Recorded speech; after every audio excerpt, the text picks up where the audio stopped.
Para pendengar yang kami hormati, selamat berjumpa kembali dengan RBM Reform Broadcasting Ministry dari Sekolah Tinggi Teologi Reform Injil yang ada di Jakarta. Dan kami masih di dalam satu topik yang sama, tetapi dengan tekanan yang berbeda-beda.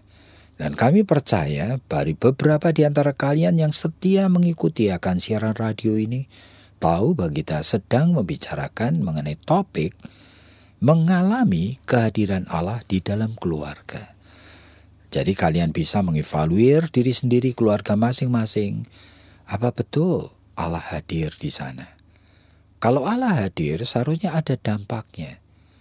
Yaitu ada ketakutan untuk berbuat dosa. Ada keinginan untuk membuat keluarga ini adalah keluarga yang memuliakan Allah. Ada keinginan untuk memikul tanggung jawab yang memang mestinya harus dipikul. Ada keberanian untuk betul-betul menyesuaikan seluruh tingkah laku kepada kebenaran dan prinsip-prinsip kebenaran Alkitab dan sebagainya.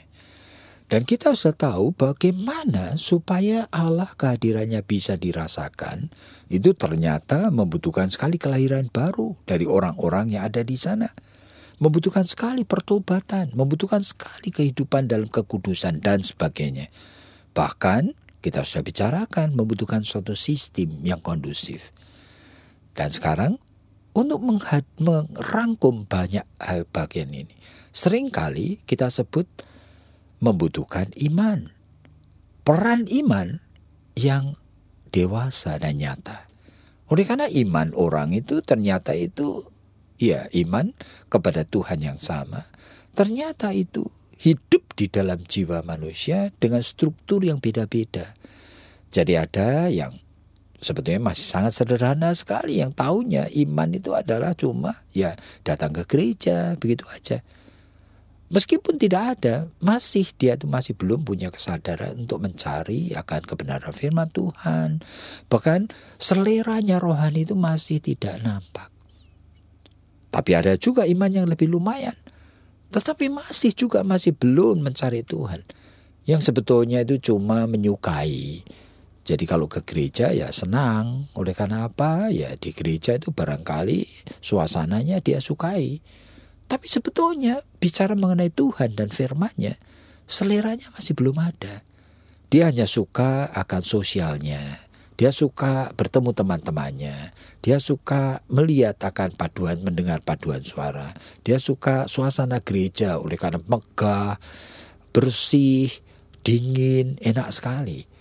Dengan aksesori-aksesori di gereja yang dia sukai. Nah, cuma suka itu. Bahkan suka barangkali setelah keluar dari kebaktian bisa ngobrol-ngobrol dengan teman-teman. Mengisi waktu hari Minggu, itu pergi ibadat, itu ada suatu perasaan senang. Ya baru di situ saja. Jadi iman seperti itu. Apa wrong? Juga tidak. Cuma belum cukup. Bagaimana bisa berperan begitu loh. Ada yang lebih baik lagi. Tapi sekarang itu setiap kali ketemu Tuhan ya cuma minta-minta aja. Minta berkatnya, doanya. Itu sehingga dia itu untuk menghadapi apa yang dia inginkan, itu seolah-olah dia punya iman kuat sekali, tapi isinya sebetulnya hanya minta-minta. Minta Tuhan sembuhkan penyakitnya, minta Tuhan berkati usahanya, minta Tuhan itu berikan jodoh bagi anaknya, minta. Kalau ditanya, dia sebetulnya juga belum butuh Tuhan. Untuk kenal Tuhan, siapa Tuhan yang ajaib ini? Kenapa Allah yang tunggal itu kok juga Bapa, Putra, dan Roh? Kenapa? Dan siapa Tuhan Yesus yang manusia sejati ini, yang disebut sebagai anak Allah? Masakan dia adalah Allah? Bagaimana saya tahu dia Allah? Itu pertanyaan-pertanyaan seperti itu masih belum ada dalam pikirannya. Jadi orang ini beriman. Ya beriman, tetapi peran imannya itu masih lemah sekali. Karena belum ada kebutuhan sungguh-sungguh untuk mengenal dan bergaul dengan Tuhan. Tuhan yang ajaib ini, yang ada yang menyatakan diri melalui Alkitab. Ada yang lebih lumayan lagi. Sekarang kalau bicara mengenai soal mengenal Tuhan, dia juga membaca buku sedikit. Ya, dia kemudian bisa menjawab pertanyaan. Oleh karena apa? Dia mencoba untuk mengikuti ajaran dari gerejanya. Jadi kalau ditanya, apa kamu percaya Tuhan Yesus sebagai Tuhan, satu-satunya Tuhan dan Juru Selamat, dia akan bisa menjawab ya. Lalu kalau ditanya, coba beri akan alasanmu. Ya dia bingung, Mas Yan. Oleh karena bagi dia, yaitu ajaran dari pendeta saya. Ya saya harus turutin, begitu aja. Tapi belum mengerti. Oleh karena itu, dia di rumah belum mencari Tuhan. Di rumah dia belum membaca Alkitab sendiri. Dia belum di rumah itu merenung kebenaran firman Tuhan. Dia tidak ada, belum punya keinginan mengenal Tuhan yang sesungguhnya. Ya, apa orang itu punya iman? Ya punya iman, tapi imannya masih belum peran. Nah setelah itu kita bertemu dengan orang yang mungkin ini sudah menjadi sesuatu yang baik sekali. Yaitu yang secara personal, individuatif namanya. Dia sudah mulai mencari Tuhan. Nah orang seperti inilah yang sebetulnya itu baru mulai kenal bahwa Allah yang disembah di dalam Tuhan Yesus Kristus ternyata Allah yang ajaib, yang mempunyai rencana kekal, yang menyelamatkan saya dengan cara istimewa, yaitu mengutus putranya yang tunggal itu mati di atas kayu salib. Kematiannya menggantikan saya. Dan saya mengimani dia. Nah, mulai dia itu menyelidiki Alkitab, mulai dia itu membaca buku-buku rohani, mulai dia itu membuat catatan-catatan pribadi. Mulai kalau dia berdoa, mulai dia merasa berdoa itu percakapan dengan Tuhan. Nah sekarang bagaimana sih di dalam rumah tangga kita bisa mengalami kehadiran Allah? Yaitu jikalau ayah atau ibu, suami atau istri, atau kedua-duanya itu adalah individu yang sudah mulai secara pribadi mengenal Allah. Nah itu baru Tuhan mulai dirasakan. Oleh karena hanya pribadi seperti ini yang mulai bertanya, apa yang kira-kira Tuhan mau dengan pernikahan saya? Hanya pribadi seperti ini yang mulai bertanya, bagaimana sih saya bisa menjadi suami yang baik bagi istri saya? Apa yang Tuhan mau supaya saya menjadi istri yang baik untuk suami saya? Apa yang Tuhan mau supaya kami suami istri itu lakukan di dalam mendidik, membangun rumah tangga kami? Apa yang Tuhan mau supaya kami memakai akan uang kami? Untuk apa uang kami pakai? Apa yang Tuhan mau kami kerjakan sebagai pekerjaan yang memberikan nafkah bagi hidup kami? Apa yang Tuhan mau supaya kami bisa memilih pergaulan dan berteman sebagai saudara-saudara seiman dan sebagainya? Selalu tanya kepada Tuhan dan selalu pengen tahu keunikan kemauan Tuhan. Itu tidak sama dengan keinginan hati sendiri, tidak sama seperti gerakan insting. Jadi itu diatur oleh iman. Jadi iman dan peranannya itu yang menentukan apakah seorang itu mengalami kehadiran Allah di dalam rumah tangganya.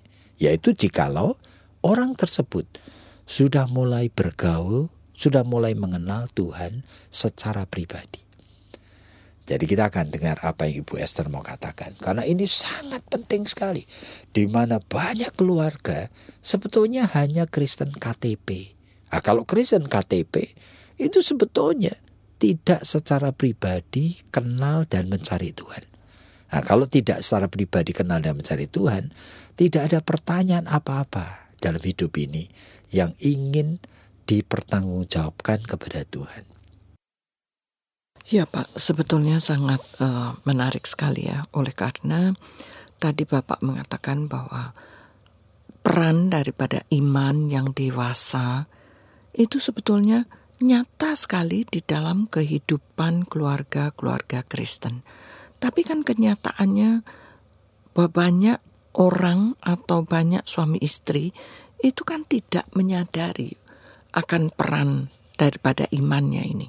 Sehingga mereka juga tidak terlalu peduli apakah mereka itu mengerti atau enggak. Begitu kalau mereka ke gereja, apa isi daripada firman Tuhan atau firman yang mereka baca pun itu tidak menjadi sesuatu tidak menjadi satu acuan di dalam kehidupan mereka. Nah, ini tuh bagaimana, Pak? Bagaimana kita itu lalu bisa kemudian menganjurkan kepada orang-orang ini itu lalu kemudian untuk betul-betul memikirkan, jangan sembarangan loh. Yaitu coba untuk mengerti sebetulnya peran iman Anda di dalam keluarga itu seperti apa. Kan tidak semuanya itu lalu punya kesadaran seperti ini, begitu loh Pak. Itu kalau menurut Bapak itu bagaimana sih? Karena kan tadi Bapak sudah, atau di dalam sesi-sesi sebelumnya Bapak sudah mengatakan bahwa perlu ada kelahiran baru, perlu pertobatan, perlu pengudusan atau hidup di dalam kekudusan, perlu misalnya satu sistem yang baik, perlu memahami watak-watak yang tersembunyi, perlu juga memahami suatu sistem. Dan sekarang ini kita sedang membicarakan mengenai peran daripada iman. Nah itu tuh sebetulnya itu dari mana sih Pak? Apakah seorang yang misalnya saja dia sudah bertobat, dan pertobatan ini memang betul-betul major, pertobatan yang sungguh-sungguh dan besar-besaran itu, apakah itu tuh lalu kemudian bisa memberikan suatu indikasi bahwa imannya itu sedang bekerja loh? Saya percaya kalau betul ada pertobatan major, dampaknya pasti perubahan besar. Begitu. Nah, cuma kita fokusnya dalam pembicaraan ini kepada soal sekarang ini kita memikirkan mengenai iman dan manifestasinya. Dan ternyata ada orang yang betul-betul imannya itu disebutkan seperti kanak-kanak aja. Dan kanak-kanak itu yang selalu menginginkan air susu saja dan tidak mau mengunyah oleh karena makanan yang sedikit sulit, sedikit keras, dia tidak mau dengar. Sama seperti dalam Yohanes pasal yang ke-6 itu, ketika Yesus mulai berbicara dengan kata-kata yang cukup keras, semua orang pada bubar. Oleh karena mereka sebetulnya seperti kanak-kanak yang tidak mau mendengarkan hal-hal yang sulit dicerna. Sampai murid-murid itu pun juga gelisah. Lalu Yesus kan bertanya, apakah engkau juga akan pergi juga? Nah, baru mereka sadar. Waduh, ini kami berhadapan dengan realita di mana kami harus mengambil keputusan dan mereka memilih yang terbaik. Oleh karena engkau adalah sumber kehidupan. Kami mau kemana? Nah, itu sebetulnya penyataan yang memang sangat penting sekali dari murid-murid yang makanya Tuhan juga memberkati akan mereka semua. Jadi kalau begitu Pak, sebetulnya untuk iman yang bisa berperan itu kan sebetulnya kayaknya begitu ya, dari apa yang tadi Bapak katakan, kayaknya kok harus dilatih begitu Pak? Memang. Jadi ini individu Kristen seharusnya menyadari bahwa hidup sebagai anak Tuhan ini tidak bisa mandek dan pasif. Ini adalah merupakan hidup yang terus-menerus berada di dalam kesadaran pemilihan. Tanpa itu, kita itu menjadi korban daripada waktu yang Paulus sebut dalam Efesus pasal 5 adalah evil. Waktu ini jahat, akan menelan kita. Oleh karena apa? Oleh karena waktu ini penuh sekali dengan apa? Dengan pilihan-pilihan yang sebetulnya akan menarik kita lagi ke dalam perhambaan terhadap dunia ini. Dengan segala yang ditawarkan, yang menyenangkan, yang kita sukai, yang kita nikmati. Ini bukan berarti kita tidak boleh menikmati akan berkat-berkat dalam bentuk materi dan sebagainya. Bukan itu. Tapi ini adalah fokusnya. Kita harus tahu kalau Tuhan mempercayakan itu harus kita pakai untuk kemuliaan namanya. Jadi kembali kepada persoalan tadi, ini masalah peran dari iman. Jadi peran dari iman kalau sudah mulai dewasa, itu adalah iman dari orang yang memang ingin mengenal Tuhan dan ingin bergaul dengan Dia. Dan itulah yang menjadi kunci utama bagaimana keluarga tersebut mengalami kehadiran Allah. Tapi Pak, Itu kan jarang sekali begitu ya, orang baru menikah gitu, lalu punya anak begitu. Lalu kemudian punya kesadaran bahwa iman ini harus dilatih, iman ini harus berperan. Itu kan biasanya jarang sekali. Mereka itu kan biasanya ruwet gitu tiap hari, pusing-pusing. Itu kan cuma bagaimana mereka itu bisa menjadi kaya, bagaimana mereka berhasil, bagaimana mereka begini, bagaimana mendidik anak itu dengan baik, bagaimana mereka itu juga bisa menyekolahkan anak-anak ini di Jadi sekolah. inilah hidup, di mana 90% lebih dari manusia itu menjadi korban dari sistem kehidupan yang seperti yang Ibu tadi katakan. Sehingga kita melihat kanan kiri kita, itu orang-orang yang tanda petik hidupnya itu dalam ketidaksadaran. Mereka tidak sadar bahwa hidup akan berakhir dengan kematian. Mereka tidak sadar ada dunia spiritual, ada dunia spirit. Dan justru dirinya yang sesungguhnya adalah makhluk spiritual. Tidak sadar itu. Sehingga sangat menentukan sekali sebetulnya hubungan dan pergaulan dengan Tuhan Yesus. Jadi kalau begitu Pak, bagaimana sih kita itu mengingatkan kepada generasi yang muda ini loh, supaya mereka itu juga tidak lalu kemudian hanyut dengan tren daripada zaman, cuma memikirkan mengenai liburan, cari uang, susah payah, dua-duanya bekerja, lalu begini begitu. Tapi mulai dari masa-masa di mana permulaan daripada pernikahan mereka sudah mulai berpikir gitu. Bagaimana sih peran daripada iman untuk menjawab begitu apa yang Tuhan mau? Sebetulnya ini mengaitnya itu tuh banyak aspek. Tapi yang terutama adalah bagaimana dia dididik, dibesarkan dalam keluarga seperti apa. Jadi kalau keluarga itu dari orang tua yang tadi saya katakan, itu punya iman yang hidup, yang sudah biasa bergaul dengan Tuhan, yang biasa mencari Tuhan. Nah, anak-anak sebetulnya mendapat bekal yang baik ini. Seharusnya begitu. Nah, seharusnya begitu, sehingga nanti memasuki pernikahan, itu dia juga akan mencari pimpinan Tuhan. Dan kemudian dia sudah mulai betul-betul menikah, dia ingin membangun hidup keluarga sesuai dengan apa yang Tuhan mau. Dan saya saksikan, kadang-kadang di gereja itu saya kalau bertemu dengan anak muda yang seperti itu, saya senang sekali.